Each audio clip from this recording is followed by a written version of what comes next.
Hello my dear students, welcome to defence Tayari. बच्चों, आज हम डिस्कस करेंगे केमिकल प्रॉपर्टीज़ ऑफ फिनॉल।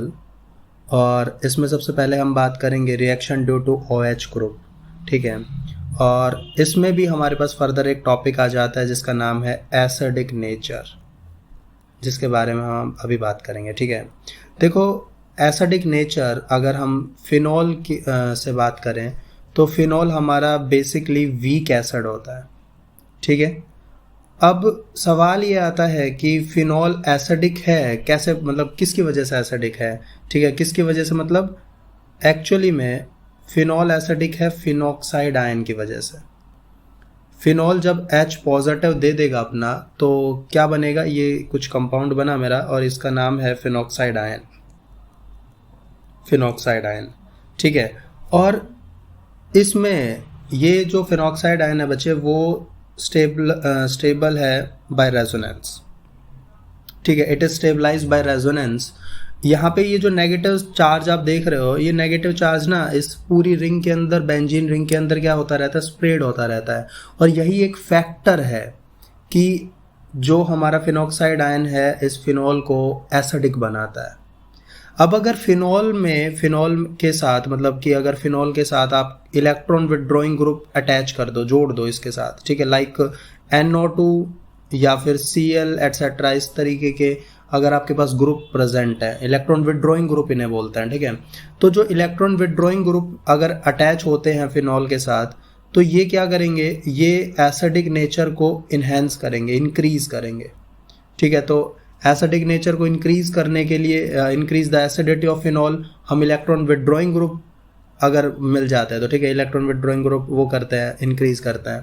वहीं पे अगर इलेक्ट्रॉन रिलीजिंग ग्रुप प्रेजेंट होता है लाइक CH3, ठीक है, CH3, तो इलेक्ट्रॉन रिलीजिंग ग्रुप क्या करेंगे, डिक्रीज करेंगे एसिडिटी को। ठीक है, फिनॉल के एसिडिटी को डिक्रीज करता है। अब देखो, हम यहाँ हमारे पास एक बात आती है कि फिनॉक्साइड आयन कैसे बनता है। लाइक हमारे पास है एक फिनॉल, ठीक है, ये फिनॉल है, इसके अंदर मैंने वाटर डाला।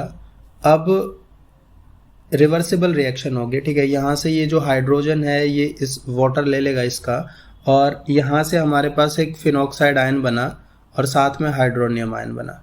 ठीक है, तो ये रिवर्सिबल है और यहाँ पे ये फिनॉक्साइड आयन ही बना, तो हमने तो यही बनाना था, बना दिया। इसके बाद बात करते हैं नेक्स्ट। देखो, फिनॉल ज़्यादा एसिडिक है किससे, अल्कोहल से, और फिनॉल लेस एसिडिक है किससे, कार्बोक्सिलिक एसिड से। और जितने भी हमारे पास इवन कार्बोनिक जो एसिड्स होते हैं ना, उनसे भी कम एसिडिक होता है फिनॉल। समझ में आती है बात। आगे बात करते हैं छोटी मोटी बातें। अब देखो, फिनॉल एसिडिक है, ये बात तो हमने जान ली, लेकिन क्यों, क्या मतलब, क्या फैक्टर है, क्या रीज़न है जिससे हमें ये पता चले कि फिनॉल एसिडिक है। तो पहला कारण ये है भाई, देखो, फिनॉल को लिटमस पेपर के साथ, लिटमस पेपर में डालो और फिर देखो क्या होता है कि फिनॉल चेंज हो जाता है। कैसे, blue litmus to red, blue litmus to red, जो इंडिकेट करता है कि फिनॉल एसिडिक नेचर का है। दूसरी चीज़ क्या इंडिकेट करती है कि फिनॉल एक एसिडिक नेचर का है, तो देखो, अगर मैं फिनॉल की रिएक्शन C6H5OH, फिनॉल की रिएक्शन अगर मैं बहुत ही ज़्यादा इलेक्ट्रोपॉजिटिव मेटल के साथ करवा दूँ, लाइक सोडियम के साथ, हाईली इलेक्ट्रोपॉजिटिव मेटल है, इसके साथ अगर मैं रिएक्ट करवा देता हूँ तो यहाँ पे सोडियम का सॉल्ट बन जाता है C6H5ONa। ठीक है, अब ये बनना, ठीक है, सोडियम के साथ ये रिएक्ट कर रहा है, तो ये दर्शाता है, यहाँ पे रिलीज क्या हुआ है, H2 गैस। ठीक है, तो ये दर्शाता है कि ये एक एसिडिक नेचर का है। ठीक है, फिनॉल का एसिडिक नेचर है, क्योंकि यहाँ पे हाइड्रोजन H2 निकल रहा है ना, तो ये क्या बता रहा है कि भाई ये फिनॉल हमारा क्या है, एसिडिक नेचर का है। अगली बात करते हैं, तीसरी बात करते हैं। अब देखो, फिनॉल ना स्ट्रॉन्ग एल्कली के साथ भी रिएक्ट कर जाता है और फिनॉक्साइड्स बना देता है। लाइक C6H5OH है और एक स्ट्रॉन्ग एल्कली, तो आप यहाँ पे NaOH ले सकते हो स्ट्रॉन्ग एल्कली के साथ रिएक्ट करके। अब ये यहाँ पे क्या बनाएगा, C6H5ONa, साथ में बाहर निकल जाएगा वाटर। ठीक है, तो ये क्या दर्शाता है कि यहाँ पे स्ट्रॉन्ग एल्कली के साथ रिएक्ट कर रहा है, तो भी ये बताता है कि ये हमारा एसिडिक नेचर का होता है। नेक्स्ट बात कर लेते हैं। अब देखो फिनॉल ना डिकम्पोज नहीं होता, लिख लेते हैं हम एक बात अच्छे से, phenol does not decompose, does not decompose. Phenol को डिकम्पोज नहीं कर सकते, डिकम्पोज नहीं कर सकता Na2CO3 और NaHCO3 को। ठीक है, क्यों इनको डिकम्पोज क्यों नहीं कर सकता फिनॉल, सोडियम कार्बोनेट या बाइकार्बोनेट को? बिकॉज जो फिनॉल है मेरा वो वीकर एसिड है। हमने पहले ही बात की थी, phenol is a weaker acid. ठीक है, किससे? Then carboxylic acid. Carboxylic acid से वीकर है, दैट्स वाई ये क्या नहीं कर सकता, इनको डिकम्पोज नहीं कर सकता। इतनी बात समझ में आती है हमें, आगे चलते हैं। अब देखो मेरे पास है फिनॉल, ये रहा। अगर मैं इसकी रिएक्शन करवा दूं सोडियम कार्बोनेट या फिर बाइकार्बोनेट से, ठीक है, इनमें से कुछ भी ले लो आप, तो यहाँ पे क्या होगा? अब होना तो डिकम्पोज चाहिए, लेकिन डिकम्पोज ये दोनों में से होंगे ही नहीं, तो ये वीकर एसिड है, दैट्स वाई यहाँ पे कोई रिएक्शन ही नहीं होगी, नो रिएक्शन, कोई रिएक्शन नहीं होती। ठीक है, अब देखो मेरे पास है फिनॉल, राइट, और मैंने इसकी रिएक्शन करवाई NaHCO3 के साथ। ठीक है, तो यहाँ पे क्या होगा अगर थोड़ा बहुत भी हम करवाएं किसी कंडीशंस पे, तो यहाँ पे जनरली रिवर्सिबल रिएक्शन तो होगी, लेकिन ये प्रोडक्ट जो बनेगा ना वो बहुत ही कम, मतलब बनेगा भी ना बने, लेकिन प्रोडक्ट से रिएक्टेंट ज़रूर बन जाएगा। ठीक है, तो यहाँ पे जो हमारे पास बनेगा वो क्या, PHONA, ये एक बेस बना, प्लस साथ में बाहर निकलेगा H2CO3 एसिड। ठीक है, तो आप देख सकते हो कि अगर हमने क्या करवाया होगा, एसिड है ये एसिड है, एसिड में बेस के साथ जब मैंने रिएक्ट करवाया तो यहाँ पे क्या बना, बेस प्लस एसिड बना। ठीक है, तो ये सेकंड बेस लगा लो, ये सेकंड एसिड लगा लो, ये फर्स्ट बेस, ये फर्स्ट एसिड। जब ये रिएक्ट करते हैं तो हमारे पास ये बनता है। अब इसका कहने का मतलब क्या है कि ये जो है ना रिवर्स डायरेक्शन में ये प्रोसेस भी चल रही है, यानी कि एसिड 1 से ज़्यादा, जो मेरे पास एसिड 1 है, ठीक है, एसिड 1 लेस है एसिड 2 से, और बेस 1 लेस है बेस 2 से। इसी वजह से ये जो रिएक्शन है ना ये रिवर्स है, रिवर्स चली जाती है, तो यहाँ पे कोई मतलब खास रिएक्शन नहीं होती। तो आप नोट करके एक बात लिखेंगे अभी, क्या, कि एसिटिक एसिड जो है वो रिएक्ट करता है विद सोडियम बाइकार्बोनेट के साथ, और हमें क्या देगा, गिव्स effervescence ऑफ CO2। ठीक है, CO2 देगा। लाइक मेरे पास एक एसिटिक एसिड ले ही लेते हैं हम, CH3COOH। जब इसकी रिएक्शन मैंने करवाई NaHCO3 के साथ, तो यहाँ पे देखो क्या हुआ, यहाँ से हमें मिला CH3COONA, साथ में H2CO3, और साथ में यहाँ पे ये जो H2CO3 है एक्चुअली में H2O प्लस CO2 गैस का मिक्सचर है। ठीक है, तो यहाँ पे भी वही बात हो गई भाई, ये जो है मेरा एसिड 1 है, ये मेरा बेस 1 है, ये मेरा जो बना दिस इज माई बेस 2, और ये जो H2CO3 बना दिस इज माई एसिड 2। तो अगर आप इसमें कंपेयर करो तो एसिड 1 ज़्यादा है एसिड 2 से, और जो बेस 1 है वो भी ज़्यादा है बेस 2 से। तो ये जो रिएक्शन होगी ना, ये रिएक्शन किस में होगी, रिएक्शन फॉरवर्ड डायरेक्शन में होगी, रिवर्स नहीं होगी, फॉरवर्ड ज़्यादा होगी। समझ रहे हो? तो देख रहे हो आपको मैंने इसमें जो सिंबल लगाया है वो रिवर्सिबल का, वो फॉरवर्ड का ज़्यादा लगा है, रिवर्स का कम लगाया है। ठीक है, आगे चलते हैं। तो OH की वजह से जो भी रिएक्शंस हैं वो हमने देख ली। अब हम बात करेंगे next reaction with PCl5। PCl5, ठीक है। अब देखो, जब भी हम फिनॉल की रिएक्शन PCl5 के साथ करवाएंगे तो बनेगा हमारे पास क्लोरोबेंजीन, सही बात है, और POCl3 भी बनेगा एज ए बाई प्रोडक्ट, और HCl बाहर निकल जाता है। तो चलो देखो एक बार क्या होता है इसमें। लाइक मेरे पास है यहाँ पे फिनॉल, ठीक है, और फिनॉल की रिएक्शन मैंने PCl5 के साथ करवाई और जस्ट हीट किया, तो यहाँ पे जो मेरा प्रोडक्ट बना तो क्या बनेगा, क्लोरोबेंजीन, और साथ में बाहर निकल जाएगा POCl3, और साथ में HCl बाहर निकल जाएगा, ठीक है। वहीं पे अगर मैं यहाँ पे क्या करूँ, 3 mole of C6H5OH, 3 mole of phenol ले लूँ और इस फिनॉल की रिएक्शन मैं POCl3 के साथ करवाऊँ, तो यहाँ पे मेरे पास क्या बनेगा, C6H5 whole thrice PO4 plus 3 mole of HCl बाहर निकल जाएंगे। ये क्या बन गया भाई, मेरे पास ट्राईफिनाइल फॉस्फेट बन गया। सब समझ में आती है बात, ट्राईफिनाइल फॉस्फेट, लिख लो इसका नाम, ट्राईफिनाइल फॉस्फेट बना। फॉस्फेट कहता है कि POCl3 जो है, जो हमारा एज ए बाई प्रोडक्ट बना था, वो अगर फिनॉल के साथ रिएक्ट करता है तो वो क्या बनाएगा, ट्राईफिनाइल फॉस्फेट बनाता है। तो बना दिया जी, कोई दिक्कत नहीं है। आगे बात करते हैं। नेक्स्ट हमारे पास आती है रिएक्शन विद जिंक डस्ट। अगर मैं जिंक डस्ट के साथ रिएक्शन करवाऊं, ठीक है, तो यहाँ से देखो क्या होगा, जिंक डस्ट ना रिडक्शन करवा देगा, जिंक रिडक्शन करवा देता है, आप जानते हैं।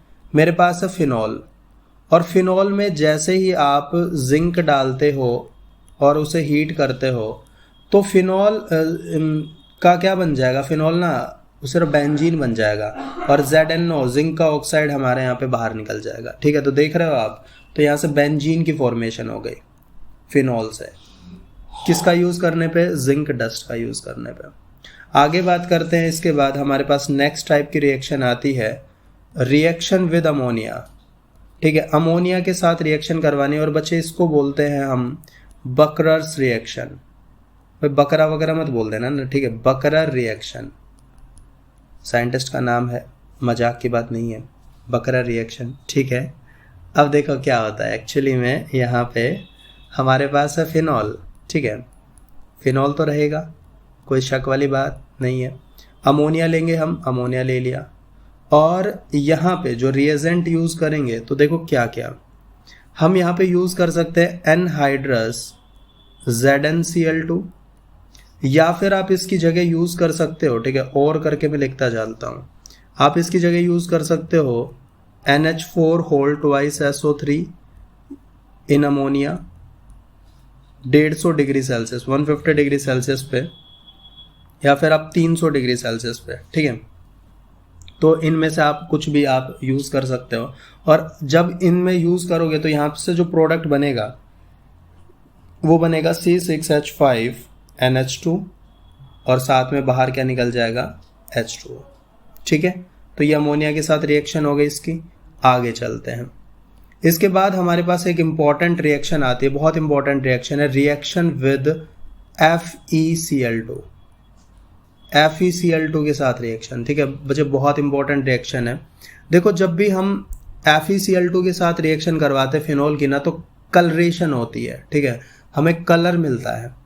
और कलर क्यों मिलता है, क्योंकि यहाँ पे कॉम्प्लेक्स की फॉर्मेशन होती है, कॉम्प्लेक्स बनेगा और कॉम्प्लेक्स कलर देगा। तो फिनॉल की रिएक्शन जब भी मैं करवाऊँगा किसके साथ, FeCl3 के साथ, तो यहाँ से मुझे वायलेट कलर मिलेगा, एक कॉम्प्लेक्स बनेगा, ठीक है। तो ये जो रिएक्शन है FeCl2 लिख दिया क्या, FeCl3 के साथ, ठीक है। ये जो रिएक्शन है एक्चुअली, ये रिएक्शन यूज़ की जाती है अगर हमें फिनॉल और अल्कोहल में डिफरेंशिएट करना हो। तो फिनॉल ये देगा, अल्कोहल कोई कलर वलर नहीं देता, ठीक है, फिनॉल देता है। तो ये रिएक्शन यूज़ की जाती है। आप लिख सकते हो, this reaction is used to differentiate phenol from alcohols, phenol को अल्कोहल से अगर आपको डिफरेंशिएट करना है तो आप ये रिएक्शन का यूज़ कर सकते हो। आप FeCl3 से रिएक्शन करवा के देख सकते हो, तो फिनॉल देगा, वो नहीं देगा, अल्कोहल नहीं देगा। इसके बाद हमारे पास नेक्स्ट आता है एसिटाइलेशन। ठीक है, एसिटाइलेशन करेंगे अब हम। तो देखो कैसे करते हैं भाई। एसिटाइलेशन में क्या होता है कि फिनॉल रिएक्ट करेगा किसी भी एसिड क्लोराइड से, एसिड एनहाइड्राइड से, ठीक है, एल्कली सॉल्यूशन के अंदर, और वो क्या बना देगा, एस्टर बना देता है, फिनाइल एस्टर बना देता है। तो देखो कैसे क्या बना भाई। मेरे पास है फिनॉल और मैंने कहा कि फिनॉल रिएक्ट करेगा, या तो आप एसिड क्लोराइड ले लो या एसिड एनहाइड्राइड ले लो, आपकी मर्जी है। तो मैंने यहाँ पे ले लिया ClCOCH3 या CH3COCl बोल लो, एसिड क्लोराइड ले लिया, ठीक है। और एल्कली सॉल्यूशन ले लो कोई भी, तो मैंने ले लिया NaOH, एल्कली सॉल्यूशन ले लिया यहाँ पे। और अब यहाँ से ना HCl बाहर निकल जाएगा, और मैंने कहा कि यहाँ पे बनेगा क्या, फिनाइल एस्टर बनेगा, ठीक है। तो एस्टर क्या होता है, C6H5O, C double bond O, और इसके साथ क्या लगेगा, CH3, ठीक है। तो ये मेरा क्या बन गया, फिनाइल एस्टर बन गया। इसके बाद हमारे पास तो ये चीज़ क्या होगी बच्चे, इसको एसिटाइलेशन रिएक्शन बोलते हैं। इसके बाद हम बात करते हैं नेक्स्ट, जो है हमारी बेंजोइलेशन।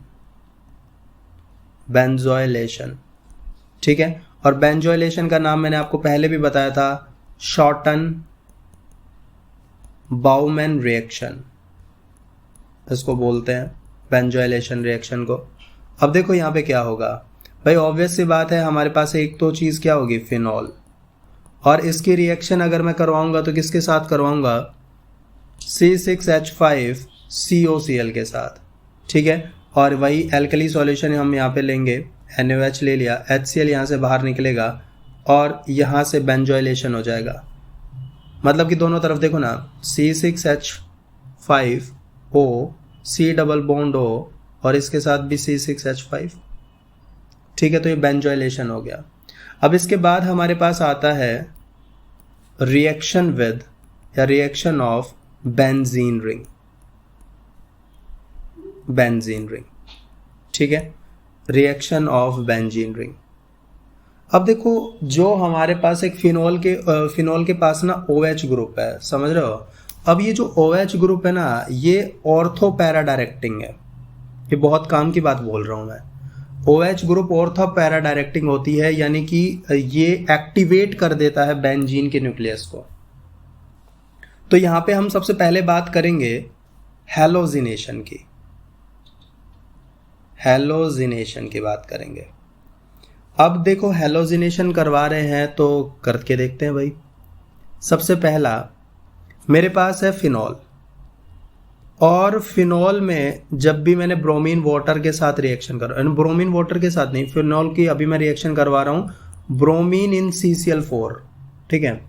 CCl4 में डालो, या फिर आप यहाँ पे यूज कर सकते हो क्लोरोफॉर्म, या फिर आप यहाँ पे यूज कर सकते हो CS2, ठीक है। इनमें से कुछ भी यूज कर सकते हो लो टेम्परेचर के ऊपर। तो जब भी आप फिनॉल के अंदर ब्रोमीन डालोगे इन सभी की प्रेजेंस में, तो मैंने आपको कहा कि ऑर्थो पैरा डायरेक्टिंग होता है ना, तो जो ब्रोमीन है वो आपका ऐड होगा या तो ऑर्थो पोजीशन पे या फिर आपका पैरा पोजीशन पे। समझ में आती बात। तो यहाँ पे दो प्रोडक्ट बन जाएंगे हमारे पास। लेकिन वहीं पे अगर आप फिनॉल की रिएक्शन करवा देते हो ब्रोमीन वाटर से, ठीक है, ब्रोमीन और वाटर से, 3 मोल ऑफ ब्रोमीन ले लेता हूं मैं यहाँ पे।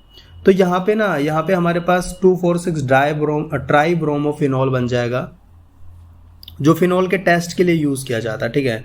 तो इसके लिए आप यहाँ पे स्पेशली बात लिख सकते हो, use for test for phenols.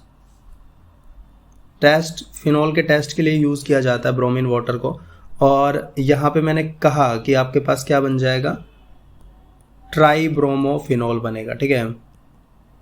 तो सेकंड पोजीशन पे, फोर्थ पोजीशन पे और सिक्स्थ पोजीशन पे ब्रोमीन आ जाता है।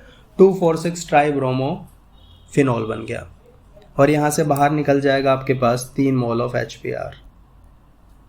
इसके बाद हमारे पास देखो हेलोजिनेशन हो गया। देन इसके बाद हमारे पास बात आती है सेकंड नंबर पे नाइट्रेशन की।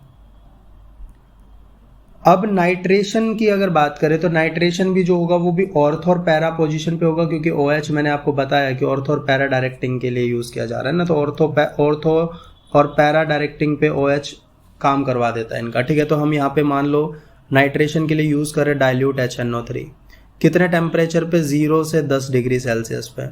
तो यहाँ पे जो प्रोडक्ट बनेगा वो दो प्रोडक्ट बनेंगे मेरे, एक तो ऑर्थो पोजीशन पे या फिर ऑर्थो नाइट्रोफिनॉल बोलो या फिर आप पैरा नाइट्रोफिनॉल बोलो। समझ में आती है बात।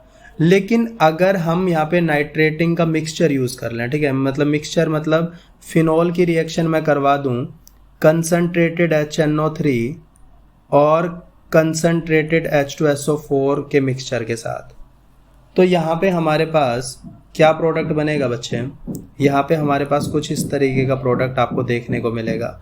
OH, यहाँ पे NO2, यहाँ पे सॉरी पैरा पे NO2 और यहाँ पे NO2, ठीक है, देख रहे हो 2,4,6 ट्राई नाइट्रोफिनॉल बन गया। और इसका नाम मैंने आपको पहले भी लिखवाया था, ये हमारा क्या है, पिक्रिक एसिड है, पिक्रिक एसिड के नाम से जाना जाता है। इसके बाद नेक्स्ट रिएक्शन आती है हमारे पास सल्फोनेशन, ठीक है, 3rd नंबर पे हमारे पास आती है सल्फोनेशन करना। तो सल्फोनेशन देखो क्या होता है, मेरे पास है क्या, शुरुआत किससे करूँगा, फिनॉल से, ठीक है, और फिनॉल में मैंने डाला कंसनट्रेटेड H2SO4। अब यहाँ पे दो बातें होंगी। पहली बात, अगर मैं टेम्परेचर थोड़ा सा कम ले लेता हूँ, मतलब थोड़ा क्या 25 डिग्री सेल्सियस ले लिया, तो यहाँ पे बनेगा ऑर्थोसल्फोनिक, ठीक है, ऑर्थो पोजीशन पे SO3H। और अगर मैं टेम्परेचर थोड़ा ज़्यादा ले लेता हूँ 100 डिग्री सेल्सियस के आसपास, तो यहाँ पे हमारे पास पैरा प्रोडक्ट बनेगा, ठीक है, SO3H। समझ में आती है बात। इसके बाद हमारे पास आती है फ्रीडल क्राफ्ट रिएक्शन, जिसको हम क्या बोलते हैं, FCR बोलते हैं, ठीक है। इसके बाद हमारे पास आती है FCR का मतलब समझ रहे हो, फ्रीडल क्राफ्ट रिएक्शन। तो यहाँ पे देखो क्या होगा, अगर मान लो मेरे पास है फिनॉल और फ्रीडल क्राफ्ट रिएक्शन आपको करने आती होगी, CH3Cl हम यहाँ पे यूज़ करेंगे और एनहाइड्रस AlCl3 की प्रेजेंस में, एनहाइड्रस AlCl3।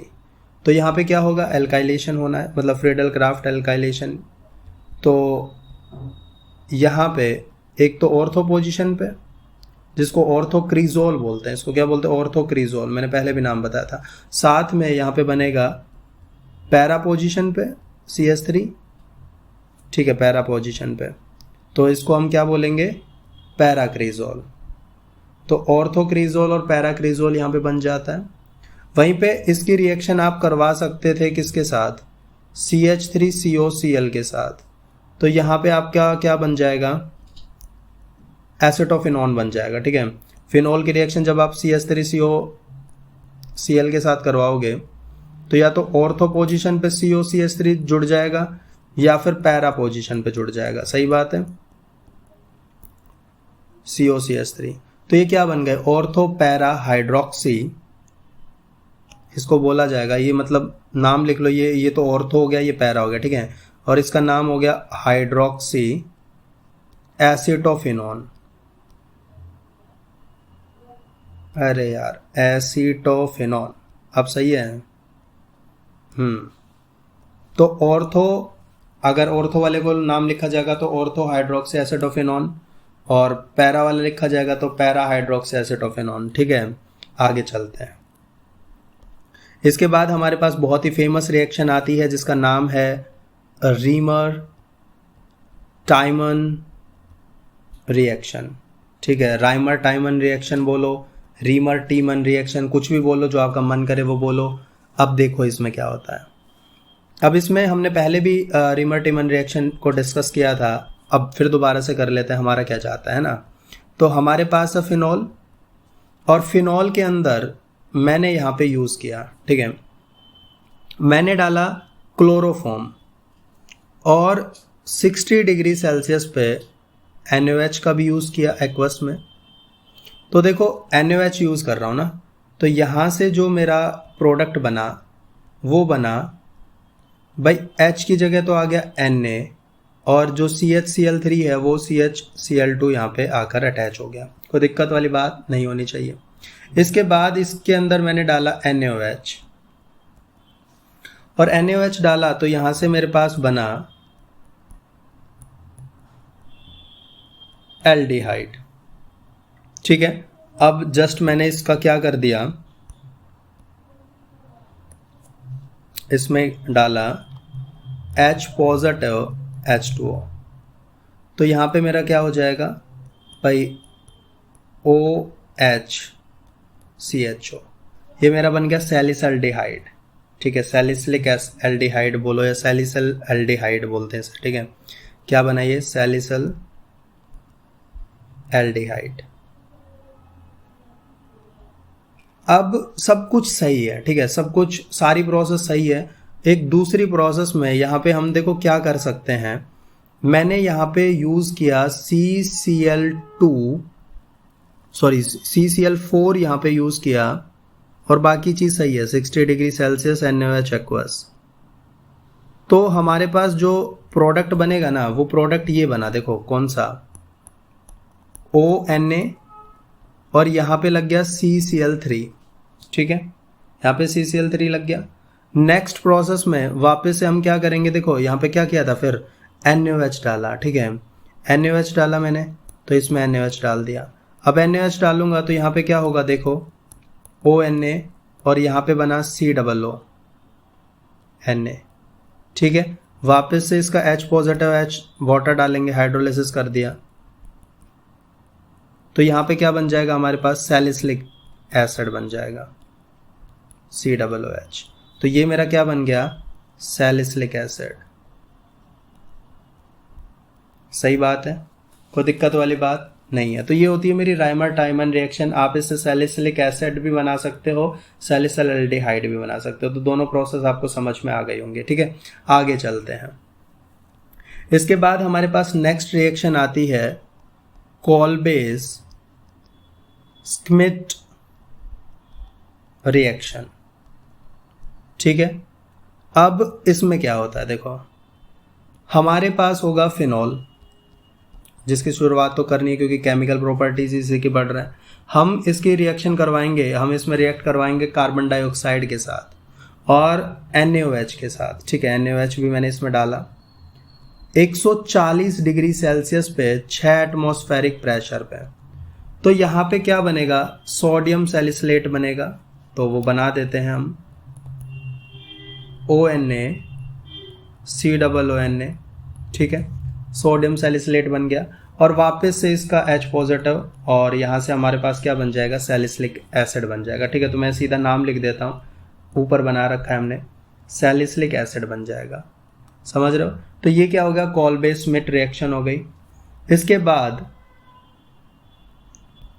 ये एसिडिफिकेशन करवा दिया था। ठीक है, इसके बाद क्या, इसके बाद हमारे पास आ गया हाइड्रोजिनेशन, और हाइड्रोजिनेशन के लिए हम यहाँ पे यूज़ करेंगे निकिल का। ठीक है, 150 to 200 डिग्री सेल्सियस के टेम्परेचर पे इसे हीट करेंगे, तो यहाँ पे क्या बनेगा, हमारा हाइड्रोजिनेशन होगा। तो देखो कैसे होता है, मज़े आ जाएंगे इस रिएक्शन को देखने पे। भाई मेरे पास है एल्कोहल, समझ रहे हो, और एल्कोहल का हाइड्रोजिनेशन करूँगा तो मैंने H2 को ऐड कर दिया, और मैंने कहा कि निकिल का इस्तेमाल करूँगा मैं 150 से लेकर 200 डिग्री सेल्सियस के टेम्परेचर पे इसे हीट करूँगा। ठीक है, तो यहाँ पे मैंने बोला हाइड्रोजिनेशन हो जाएगा। ठीक है, तो यानी कि सब जगह H2H या हाइड्रोजन ऐड हो जाएगा, तो ये एक साइक्लिक कंपाउंड बन जाएगा। ठीक है, तो यहाँ पे ये मेरा ऐड हो गया।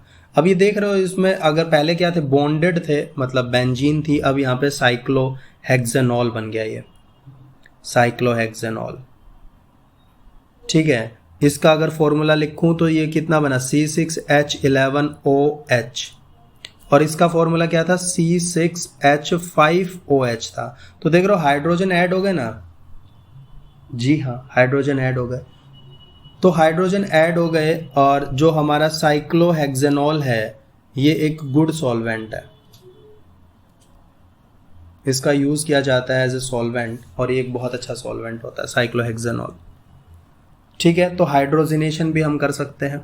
इसके बाद हमारे पास बात आती है, और वो बात क्या है, next reaction that is fries rearrangement reaction. Fries rearrangement reaction. तो देखो भाई, मेरे पास है फिनॉल, जो तो होना ही चाहिए। इसकी रिएक्शन मैंने करवाई CH3COCl से, एसिड क्लोराइड से, और यहां से मेरे पास बना C6H5OCOCH3। ये क्या बन गया? फिनाइल एसीटेट बन गया। लिख लो नाम चाहे, फिनाइल एसीटेट। ठीक है, अब ये फिनाइल एसीटेट जो एक एस्टर है ना, अब इस एस्टर के अंदर मैंने क्या डाला? मैंने डाला एनहाइड्रस AlCl3। ठीक है, और इसे हीट कर दिया, तो यहां से देखो क्या बना। यहां से हमारे पास बना OHCOCH3 प्लस OHCOCH3, एसेटोफिनॉन बन गया भाई हमारे पास। ठीक है, ऑर्थो हाइड्रोक्सी एसेटोफिनॉन, ऑर्थो और पैरा हाइड्रोक्सी एसेटोफिनॉन बन गया। इसके बाद हमारे पास नेक्स्ट रिएक्शन आती है, that is coupling reaction. Coupling reaction. ठीक है, अब देखो कपलिंग रिएक्शन में, कपलिंग रिएक्शन का मतलब कपल बनना ना। ठीक है, तो कपल बनना तो बहुत अच्छी बात है, चलो बना लेते हैं। हमारे पास है डाइजोनियम सॉल्ट, ये रहा डाइजोनियम सॉल्ट। इसकी रिएक्शन मैंने करवाई फिनॉल के साथ, करवा दी, और यहाँ पे एक एल्कलाइन सॉल्यूशन ले लिया, NaOH ले लिया मैंने, तो यहाँ से HCl रिमूव हो जाएगा और ये कपल बन जाएंगे। ठीक है, ये आपस में जुड़ जाएंगे, तो जोड़ देते हैं भाई। जोड़ने में हमारा क्या जाता है, नाइट्रोजन जुड़ेगा, और ठीक है, यहाँ पे ये मैं नीचे जोड़ देता हूँ इसका, फिनॉल को ये जोड़ दिया। फिर दो, मतलब N2 थे ना, तो 2 नाइट्रोजन है, वो इसके साथ जुड़ गया फिनॉल के साथ, तो ये मेरा एक कपल बन गया। ठीक है, ये एक ऑरेंज कलर की डाई होती है, लिख लो इसको, ये ऑरेंज डाई है। और क्या होती है ये? पैरा हाइड्रोक्सी एजोबेंजीन इसे बोलते हैं। क्या बोलते हैं इसको? पैरा हाइड्रोक्सी, मतलब पैरा पोजीशन पे OH है तो पैरा हाइड्रोक्सी एजोबेंजीन। ठीक है, कोई दिक्कत वाली बात नहीं है, एक ऑरेंज कलर की डाई होती है, कोई टेंशन वाली बात नहीं है। ठीक है, आगे चलते हैं। इसके बाद एक बात आप लिख लो, क्या कि phenol couples with phthalic anhydride in presence of concentrated H2SO4 to form dye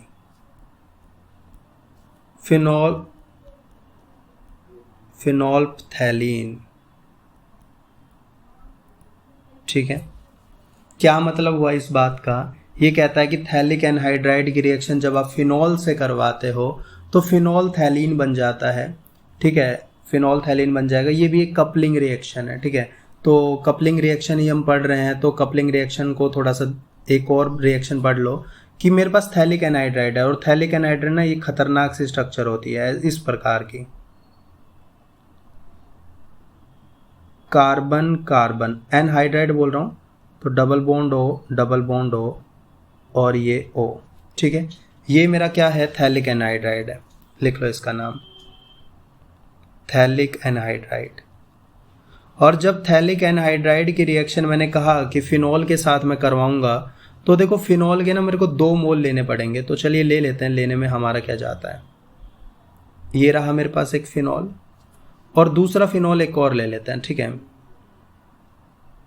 ये ले लिया फिनॉल। अब देखो इसके पास ये हाइड्रोजन होगा, इसके पास ये हाइड्रोजन होगा, तो यहाँ पे एक्चुअली में ये HH2O, ये वाटर, ये यहाँ से वाटर रिमूव हो जाएगा और ये सीधा इस कार्बन के साथ आकर अटैच हो जाएंगे दोनों फिनॉल। तो यहाँ पे कपलिंग रिएक्शन होगी, तो H2SO4 का हम यूज़ करेंगे, यहाँ से वाटर रिमूव होगा और यहाँ से जो प्रोडक्ट बनेगा देखो कैसा क्या बना। तो मैं यहाँ पे बना देता हूँ भाई मेरे पास क्या है, कार्बन कार्बन, इसके पास डबल बॉन्ड O है, इसके पास ऑक्सीजन, इसके पास ये। अब यहाँ पे ये 2 फिनॉल आकर अटैच हो जाएंगे, ठीक है। तो यहाँ पे अटैच कर देते हैं भाई हम OH OH। तो ये जो मेरा बना, दिस इज माय फिनोल्फथैलीन, ठीक है। फिनोल्फथैलीन बना जो कलरलेस होता है, colourless in acidic medium. Acidic medium के अंदर कलरलेस होता है और एल्कलाइन मीडियम के अंदर ये पिंक कलर का होता है, ठीक है, पिंक इन एल्कलाइन मीडियम।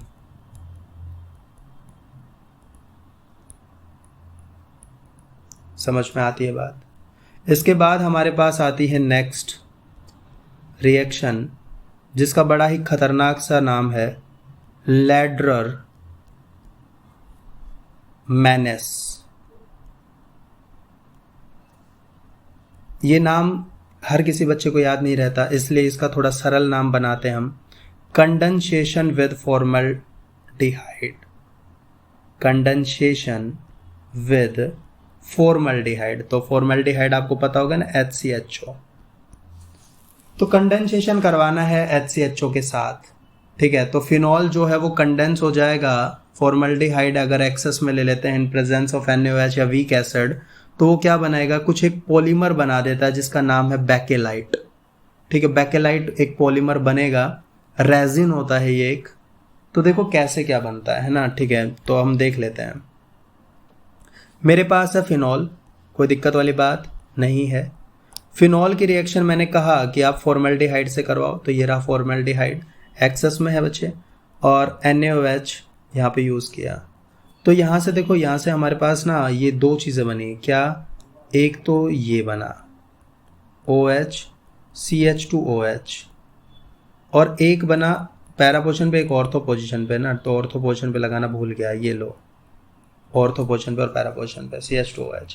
अब एक्चुअली में ये पॉलीमराइजेशन हो जाएगी विद HCHO, ठीक है। यहाँ पे पॉलीमराइजेशन हो जाती है इनकी, पॉलीमराइजेशन विद HCHO, और यहाँ से हमारे पास एक पॉलीमर बन जाता है जिसका नाम है बेकेलाइट। तो बेकेलाइट के अगर आप स्ट्रक्चर बनाना चाहो, हालांकि कोई पेपर वेपर में नहीं आती इतनी बड़ी स्ट्रक्चर बनानी, ठीक है, तो आप सीधा ही लिख लो यहाँ से बेकेलाइट बनेगा। बेकेलाइट बनेगा जो क्या है, एक फिनॉल फॉर्मल्डिहाइड रेजिन है, फिनॉल फॉर्मल्डिहाइड रेजिन, ठीक है। तो बेकेलाइट की स्ट्रक्चर वैसे तो बना सकते हैं, लेकिन वो भाई यूजलेस है क्योंकि कोई पूछता नहीं है, ठीक है। तो बेकेलाइट हमारे पास यहाँ पे बन जाएगा। इसके बाद हम बात करते हैं नेक्स्ट, और हमारे पास नेक्स्ट बात आती है, that is reaction with acetone. Reaction with acetone, acetone के साथ रिएक्शन, यानी कि हम यहाँ पे भी पढ़ने वाले हैं कंडेंसेशन विद एसीटोन, ठीक है, कंडेंसेशन विद एसीटोन। तो देखो अब मेरे पास है लाइक ये है OH OH, ठीक है, फिनॉल है। अब फिनॉल के पास यहाँ पे आपको एक हाइड्रोजन देखने को मिलेगा, और फिनॉल को मैंने कहा कि कंडेंसेशन करवाना है एसीटोन के साथ, तो CH3C double bond O CH3, ठीक है, ये दिख रहा है। अब इसके बाद यहाँ पे क्या होगा, यहाँ पे भी वाटर रिमूव हो जाएगा, ठीक है, तो ये एज ए वाटर निकल जाएगा यहाँ पे, और यहाँ से क्या बनेगा हमारे पास, और यहाँ पे हमने यूज़ किया, यहाँ पे हमने क्या यूज़ किया, यहाँ पे हमने यूज़ किया है कंसनट्रेटेड H2SO4 या K2SO4, ठीक है, H2SO4 नहीं, K2SO4 ले लो, ठीक है, कंसनट्रेटेड K2SO4, और रिमूवल ऑफ वाटर हो गया। तो यहाँ से देखो प्रोडक्ट क्या बनेगा, मैं वो नीचे बना रहा हूँ, तो ये जुड़ जाएंगे भाई आपस में, वो और प्रोडक्ट क्या बनना था, ठीक है। तो देखो हमारे पास ये दोनों फिनॉल है, ये दोनों फिनॉल के मॉलिक्यूल, और ये अटैच हो गए या जुड़ गए किसके साथ, इस एसीटोन के कार्बन के साथ, CH3 CH3। तो ये क्या बना मेरा ना, ये क्या बना, एक्चुअली इस कंपाउंड का अगर मैं नाम लिखूं तो ये कंपाउंड है मेरे पास बिसफिनॉल ए, या फिर हम इसे बोलें पैरा पैरा डैश, मतलब पैरा पैरा डैश आइसोप्रोपाइलिडीन डाईफिनॉल। ठीक है, आइसोप्रोपाइलिडीन डाईफिनॉल, ये इसका नाम हो गया। इसके बाद हमारे पास एक अंतिम रिएक्शन आती है जिसका नाम है ऑक्सीडेशन।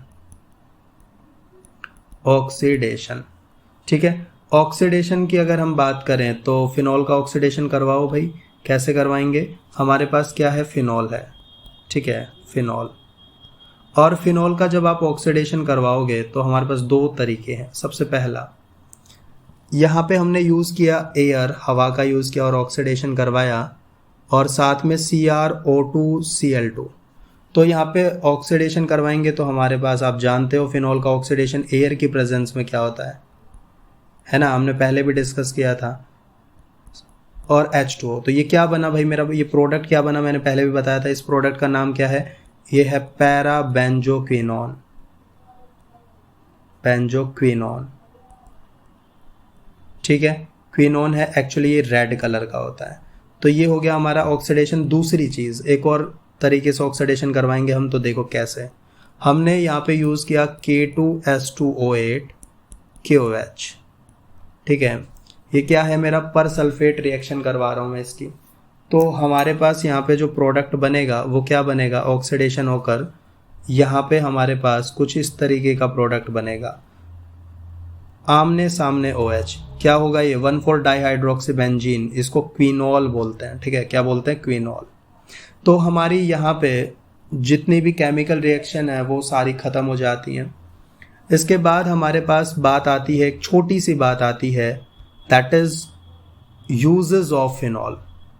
फिनॉल के क्या यूजेस हैं, ठीक है। तो यूजेस ऑफ फिनॉल के बारे में हम थोड़ी सी बात कर लेते हैं, 3-4 पॉइंट।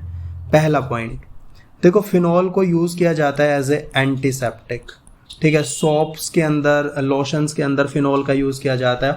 और आपने देखा होगा डिटॉल में भी ना फिनॉल होता है। तो डिटॉल में एक्चुअली, डिटॉल क्या होता है, डिटॉल मिक्सचर होता है किसका, मिक्सचर होता है क्लोरोक्सीलिनॉल प्लस टर्पिनॉल, है ना, टर्पिनियोल। तो इनका मिक्सचर होता है डिटॉल। तो इसमें इसका यूज़ करते हैं फिनॉल का। आगे हम फिनॉल का यूज़ करते हैं किसके अंदर, एजोडाइज बनाने में, या फिर हम फिनॉल थैलीन बनाने में, जो हमने बनाई भी है, या फिर हम पिक्रिक एसिड बनाते हैं, ठीक है। पिक्रिक एसिड जो होता है एक्सप्लोसिव होता है। या फिर हम साइक्लोहेक्सेनॉल बना सकते हैं, जो एक सॉल्वेंट होता है, रबड़ इसमें सॉल्व हो जाते हैं, ठीक है, डिजोल्व हो जाते हैं। हम प्लास्टिक भी बना सकते हैं। प्लास्टिक हमने बनाया था बेकेलाइट, ठीक है। तो बेकेलाइट हमने बनाया था, तो बेकेलाइट बनाने के लिए भी यहाँ पे फिनॉल का यूज़ कर लेते हैं हम। इसके अलावा फिनॉल का यूज़ हम करते हैं ड्रग्स बनाने में, जैसे कि एस्पिरिन, हमने एस्पिरिन की फॉर्मेशन की थी। सैलॉल की फॉर्मेशन भी की थी। फिनाएसेटिन, ठीक है, शायद इसकी फॉर्मेशन नहीं की, कोई बात नहीं की, तो बाकी से ये भी बन जाता है। इसके बाद ये एज अ प्रिजर्वेटिव भी यूज़ होता है फॉर इंक, ठीक है।